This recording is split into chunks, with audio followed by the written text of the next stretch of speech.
सुबह की हल्की धूप खिड़की से छनकर आ रही थी। माया अपनी चाय का कप लिए बालकनी में खड़ी थी। हवा में हल्की ठंडक थी, लेकिन उसके दिल में एक अजीब सी गर्माहट थी। वह सोच रही थी उस अजनबी के बारे में जिससे उसकी मुलाकात पिछले हफ्ते हुई थी। राहुल एक सीधा सादा लेकिन दिल से बहुत अच्छा लड़का।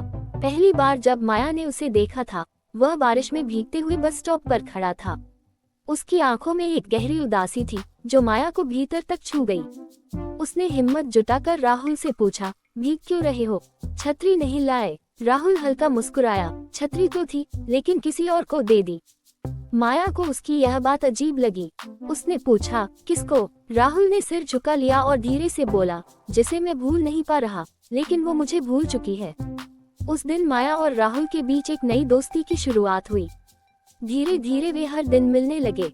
माया की हंसी राहुल के सूने जीवन में रंग भरने लगी और राहुल की ईमानदारी ने माया के दिल को छू लिया। राहुल का अतीत दुखों से भरा था। वह किसी से प्यार करता था, लेकिन वह रिश्ता उसकी किस्मत में नहीं था। उसे लगा था कि वह दोबारा प्यार नहीं कर पाएगा, लेकिन माया की मौजूदगी ने उसकी सोच बदल दी। एक दिन माया ने राहुल से पूछा, तुम्हारी पुरानी कहानी क्या है? राहुल कुछ पल चुप रहा, फिर बोला, वह लड़की मेरी सबसे अच्छी दोस्त थी। मुझे लगा था कि हम हमेशा साथ रहेंगे, लेकिन वह किसी और से प्यार करने लगी। मैं उसे उसकी खुशी से दूर नहीं कर सकता था, इसलिए चुपचाप हट गया। माया ने उसकी आंखों में देखा। उसमें कोई गुस्सा या शिकायत नहीं थी, सिर्फ एक शांति थी। राहुल ने मुस्कुराकर कहा, अब तुम्हारे साथ समय बिताकर मुझे महसूस होता है कि प्यार सिर्फ खोने का नाम नहीं, पाने का भी नाम है। माया का दिल तेजी से धड़कने लगा। वह जानती थी कि राहुल अब भी संभल रहा है, लेकिन उसने खुद को उसे और करीब लाने से नहीं रोका।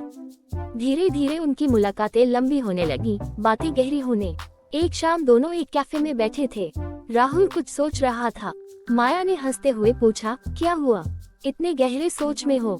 राहुल ने उसकी आंखों में देखा और बोला, माया, मुझे फिर से प्यार पर भरोसा होने लगा है।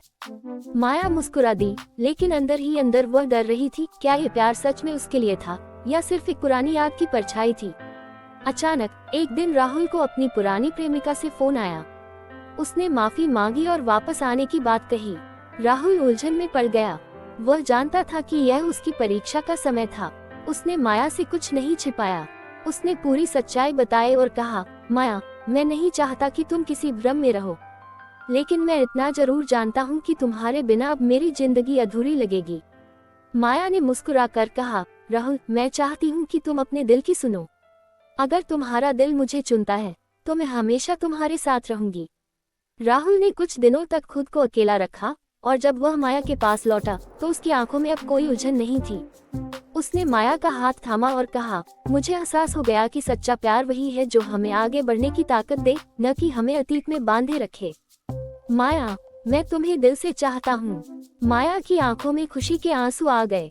उसने धीरे से कहा, हाँ राहुल, मैं भी तुम्हें अपने दिल में बसाना चाहती हूँ। अब दोनों की जिंदगी बदल चुकी थी। उन्होंने एक साथ कई सपने देखने शुरू किए। उनकी बातचीत में अब सिर्फ अतीत नहीं, बल्कि भविष्य की योजनाएं भी शामिल थीं। राहुल ने अपने करियर में भी बदलाव करने का फैसला किया। उसने एक नई नौकरी के लिए आवेदन दिया और जल्द ही उसे एक अच्छी कंपनी में नौकरी मिल गई। माया भी अपनी कला में और निखार लाने लगी। वे दोनों अपनी अपनी मंजिल की ओर बढ़ रहे थे, लेकिन अब उनका सफर एक साथ था। एक दिन राहुल ने माया को एक खूबसूरत जगह पर ले जाकर कहा, माया, क्या तुम मेरे साथ हमेशा के लिए रहोगी? माया ने मुस्कुराते हुए कहा, हाँ राहुल, जब तक तुम मेरे साथ हो मैं खुद को हमेशा सुरक्षित और खुश महसूस करूंगी। उनकी शादी एक छोटे से समारोह में हुई, जहां सिर्फ करीबी दोस्त और परिवार के लोग मौजूद थे। बारिश की हल्की फुहारों के बीच उनकी प्रेम कहानी हमेशा के लिए अमर हो गई। खत्म, लेकिन एक नई शुरुआत के साथ।